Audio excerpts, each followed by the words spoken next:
I let my daughter fall from a swing one day. She was an adventurous 2-year-old who always wanted to swing on what she called the big kid swings. And one afternoon I let her. At first I was watching her closely, but as the repetitive effort of pushing and pushing her on that swing wore on, for one moment my attention drifted, and just once I pushed a little too low and a little too hard, and she flipped over and fell on the asphalt right on her head. I was devastated. How could a father allow such a thing to happen? I could feel the eyes of all the dutiful parents on the playground glaring at me in scorn.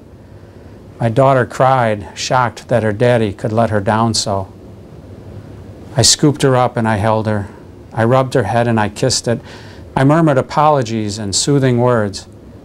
Inside, I berated myself and worried over greater, more serious parental lapses that would be sure to happen in years to come. And I felt unworthy. At that moment, my daughter stood up on her tiptoes and kissed my forehead. Her eyes were still wet, but she smiled. She looked at me and I asked, "Are you better?"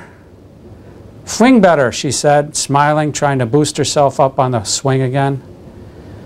I had not been the perfect parent, and though the lapse was a brief and minor one, it stood for all the mistakes I knew I was sure to make down the road. And yet, because my wife and I had been able to give her love and show her mercy, my daughter was able to shower mercy back on me as well, just when I needed it most.